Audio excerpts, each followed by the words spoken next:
Greetings, everyone. My name is John Kraemer, and I am an active parishioner of Christ the Good Shepherd Catholic Church in Saginaw. And for the past 23 years, I have been building and displaying the annual Lego Church project. And at its focus is disability. I have a mild form of cerebral palsy. It may not seem obvious to everyone that comes to see me, because I obviously don't look like a typical person with a disability. A lot of disabilities are invisible. Sometimes we face challenges every day that most people wouldn't even necessarily connect as a disability, but they're struggles that we have. So what I'm doing is I'm showing that no matter what challenge or disability you face, God can still use your talents in amazing and creative ways. Each year, I come up with a different design of my projects. I usually start in February and March, and I build. It takes about 2 months to build one of these from start to finish, using over 20,000 Lego bricks.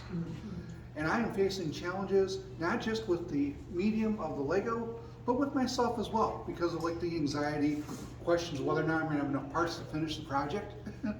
I've run into shortages before, but overall, the projects weigh about 80 pounds and measure about 47 inches long by about 25 inches wide, with a height to the tip of the bell tower of about 23 inches. So, and one of the things I talk about is the fact that within our society there is a stigma when it comes to disability and challenges that we face with that. And I'm just showing that no matter what we have to face, God can still use our talents. We can still share the faith no matter what limitations we have. And I am hoping that I can give some hope to people around. And I'd like to thank Father and Beth for allowing me to come out here and sharing my talents with you.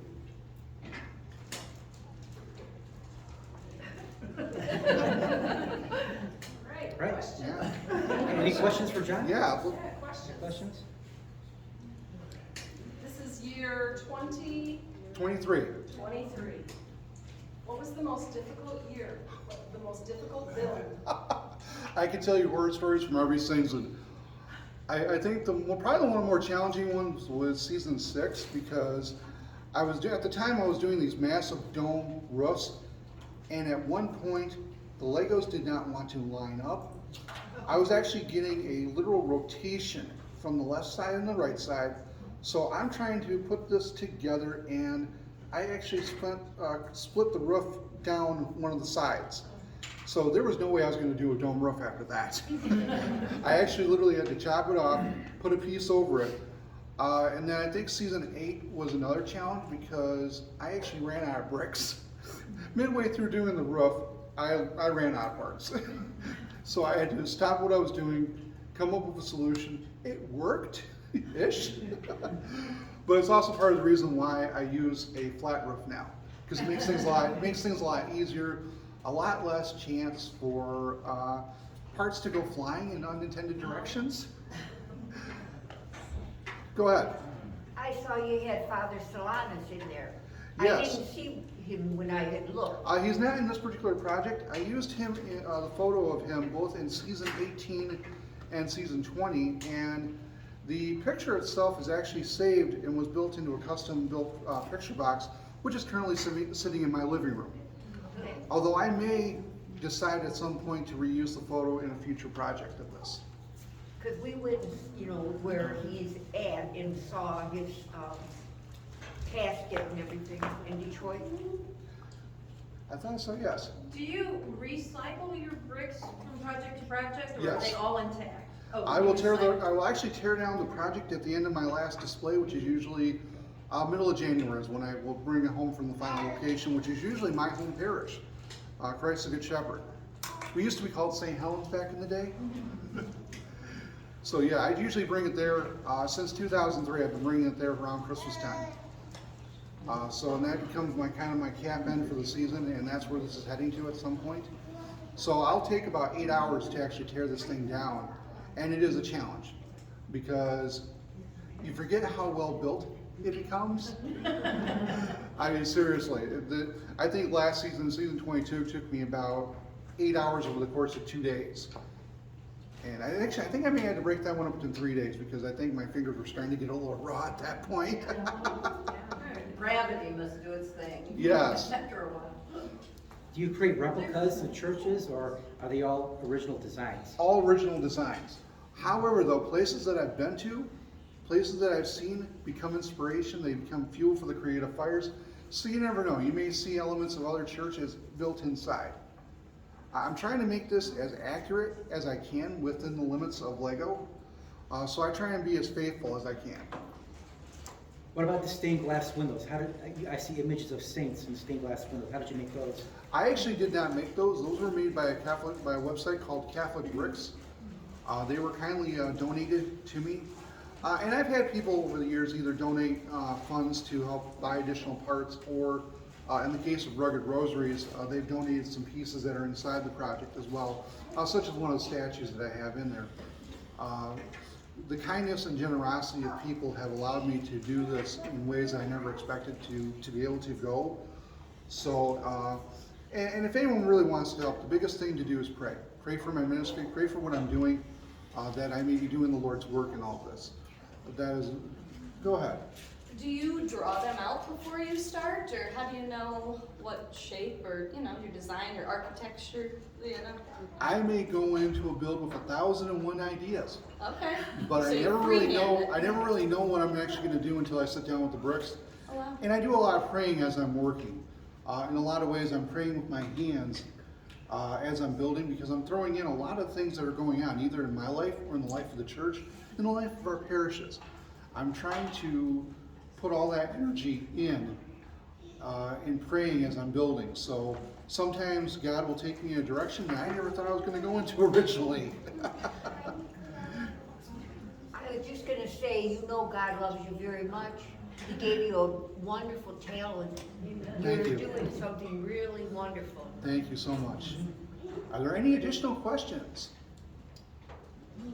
Yes. Where do you get your Legos from? Do you purchase them, or people donate them to you? I've had people donate stuff to me directly, either through my Amazon wish list, or they'll put funds into my PayPal account. Oh, so that you online, Yeah, you get yeah. information. And then what I'll do is I'll buy them usually through a company called Bricklink, which is an online marketplace for Lego. I shop a lot of different vendors on there. I think one of the ones, Faber Family Bricks and Crafts is one of the stores I frequent. He'll set parts aside that he finds for me every so often. So yeah, there's a lot of different vendors that I find, and which allows me to buy the specialty pieces, such as like these windows here. I started using those a couple years ago, and they've worked out very well because it allows people to see inside. And I think that's one of the things that people don't fully realize. They see the outside of the church, but they don't realize that the real story is what's inside. And there's a lot of extra details that most people don't see on the first go through. I've got Knights of Columbus in the front as usual. I've got people in wheelchairs. I've got a couple people in power chairs of my own design that are sitting up in the front section here. So there's a lot of interesting details, and I'm trying to show that everyone should be welcome in the church no matter what challenge they face. And that kind of goes to my own nature. Over the years, I've had the chance to talk about issues related to disability, especially when it comes to transportation, especially for our older generation who may no longer drive. I don't drive.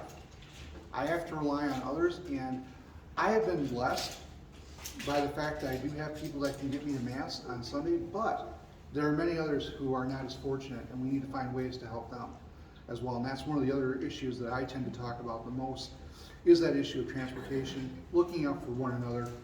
I know that we've had, at least through my own parents and through others, I know that they've actually been able to take that up and help other members of their parishes to be able to get to Mass as well.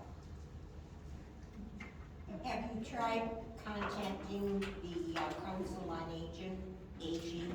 I have not personally, but that may be an avenue to look at down the road. John? Yes. Yeah, the Area Agency on Aging is one of the things I know something about, because my sister is the director of a regional agency in Ohio. And that would probably be a great move for people who are in need of transportation. Yeah. Just to contact them and see what they can provide. That'd be wonderful, thank you. Any additional questions regarding the bill? Do you ever use other materials like erector sets? Or is that a No. heretical? But I have used the Lego Technic in some spots. Oh, okay. Just mainly just for structure.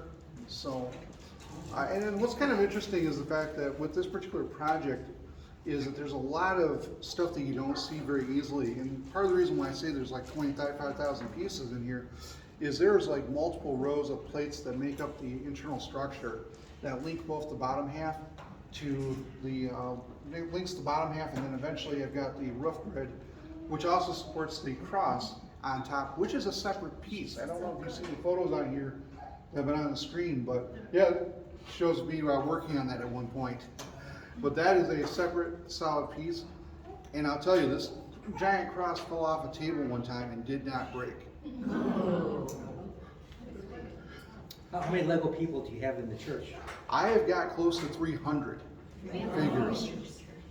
And as I add more figures, eventually my goal is to actually get the upper balcony filled. And if anyone wants to know where I'm sitting right up in the front here on the upper balcony.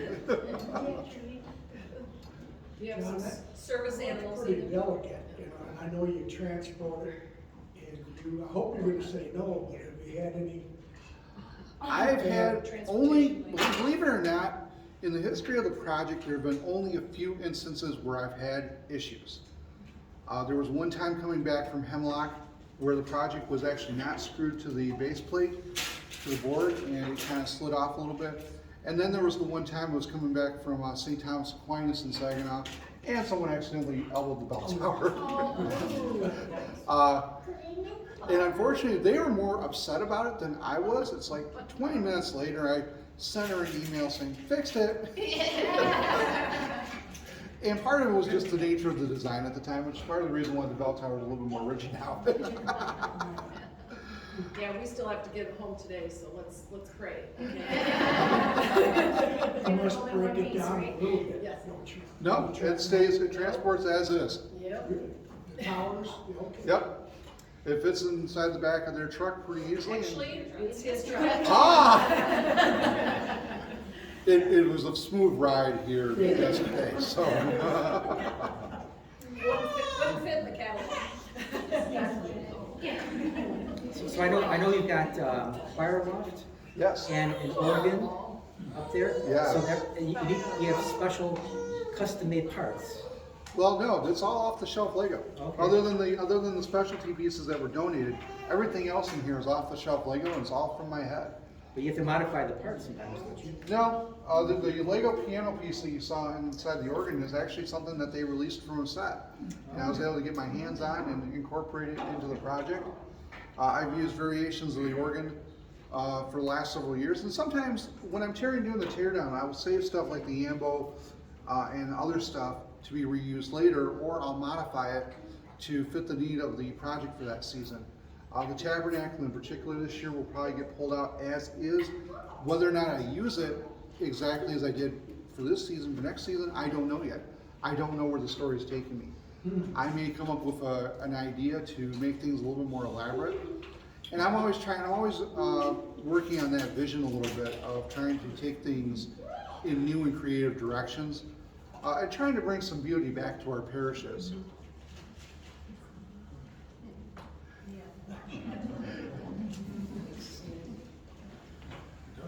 So you had the crucifix, the body of Christ, Yeah. was modified or was created That was by created for someone? me. Yes, created for you. Yeah, the gentleman who runs Catholic Bricks was kind enough to give me some pieces, and it really does fit the nature of what I'm doing. Yeah, and I think I saw a part of a rosary in there for the Yes. crucifix. Yeah, Rugged Rosaries donated that Yes. as well. Because I was making it, go ahead. And weren't you telling me that the tile flooring and the flooring, whatever, took a long time because they're such tiny pieces? Yeah, I use a couple thousand 1x1 translucent rounds throughout the entire flooring, both for the center aisle and any side aisles, and then of course in the main entryways as well. I'll put those in there. And the building itself there's certain things that have to be built before the rest of the walls come up. And that's actually one of the parts that is one of the first things that's laid in. I often say that the project itself is actually built around the altar, because the altar is usually one of the first things that I map out. That sets the tone and the direction for the rest of the build. That's how it should be in real life too. Yeah. I agree with you, Not Father. the other way around. Yeah, absolutely. Yes. Any other questions for John? Oh, we got one more back there. Way in the back. Yes, sir. What were the inspirations for this? Huh. You know what? I really don't necessarily know if I have an inspiration per se. I just sat down one snowy night afternoon and I just started laying the map out. I think I had a couple ideas that I was messing with from the previous season that I liked, particularly with this little extended section here. I wanted to create a little bit of a break in the wall rather than just having a plain flat wall. So that was kind of what was the seed idea, and everything kind of just flowed from that. And I can take a look at a parish or take a look at a previous work that I've done, and it'll give me an idea of something that I either want to try, explore. Even my own work from previous years can be fuel for the creative engines. You got a question over here? Okay. So every year when you do a new one, what happens to the old one? Do you take it all apart? then? I take it all apart, all the way down to the base You say, plates. Okay. That's gotta be hard. It is. Emotionally. It's a bittersweet moment for me when I'm doing a teardown because on one hand, it is the end of a season. The season's concluding, but there's also a bit of excitement on my part because I know within a short amount of time, I'll be working on the next season. And it's always a challenge because you're testing yourself as well to see if, can you even do this? Will your ideas work out? And I'm not as worried about people's reactions because I know they'll enjoy whatever I build. And I'm really always very grateful and very humbled by that, to be able to do this for so long and to have such a wonderful, loving support for my work. I'm truly thankful to everyone who was able to come out or who's visited the Facebook page or my other social media accounts. You want to give them to us? You can find me on Facebook under the Lego Church Project banner. Okay. You can also search me on Twitter under Lego Church Project, that's in my screen name. I also have a blog and newsletter both under the Praying at the Bricks banner. And the reason why it's called Praying at the Bricks is because when I'm working on this, that's what I'm doing. I'm praying at the bricks. But you're not a Mason. No. But I haven't had to Columbus though. Very great. I think you should create a book with your, when you're all done, with all the different pictures, and I think that would be a cool book. You know, people have asked me to write a book on it, and I probably will at some point. Lego company ought to contact you. Actually, they know about my work, but they kind of shy away because of the religious aspect of it. This is, I don't know if you guys got a chance to see this, but talking about books, and of course, it's not John's creation, but it's something we used with the kids for the book club this summer, and it was pretty popular. It's the Catechism of the Seven Sacraments, entirely out of Legos. So they, made certain scenes to explain conversations, kind of cartoon graphic novel style. And it's very cool, and they just are coming out with another one in October, right? Yeah. The Mass. And it'll be just the Mass, but all Legos. So, the idea for Christmas, for, the child in your life, which might be yourself. And a coffee table book for the, for the Lego graduates. Yeah, right. Lovely. Any other questions for John? All right, well, John Kraemer, thank you so much. Yes.